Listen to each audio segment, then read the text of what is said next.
was asleep, but when I woke up, my eyes were able to move, but my body wasn't. I was laying on my back, flat on my back, facing the ceiling. As soon as my eyes opened, I looked around the room and there was like a very low lighting, kind of a bluish color, like a blue low lighting. My bedroom door was open, and next thing you know, you hear this deep sound, like a warping bass sound, kind of like the sound effects you hear from the movie Paranormal Activity. Just deep bass, just humming and thumping. As I looked over towards the door, and remember I couldn't move, so I couldn't turn my head. I could only just move my eyes left and right and, look around the room, but I couldn't move anything. This white misty fog starts to come from the bedroom area of my door.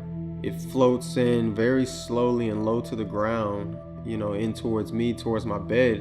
And I can see this smoke, I can see this off to the side of me, coming up the side of my bed.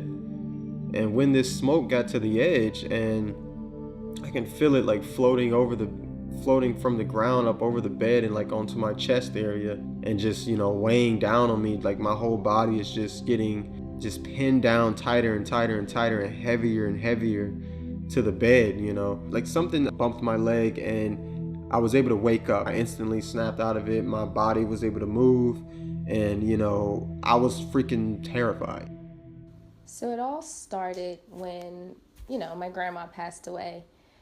It was like this really weird noise I would hear every night in the kitchen.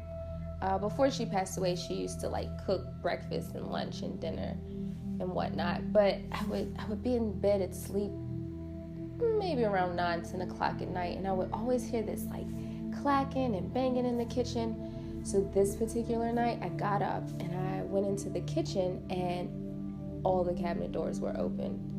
And I was like, wait, I didn't leave the cabinet doors open. My roommate didn't do it. Who did that? So I would close all the doors, go back to bed, and get up again the next morning, and the kitchen lights would be on. Who's doing this? I don't know. And I will always hear like someone whispering my name in the middle of the night, And come to find out, it was really creepy at first. But after a while, I started to realize maybe it was my grandmother trying to talk to me. And the very last night, I got up, went in the kitchen. The stove was on, the water was running, the cabinet doors were open. And I just remember seeing this shadow like go across the wall. And I realized like maybe it was my grandma trying to talk to me.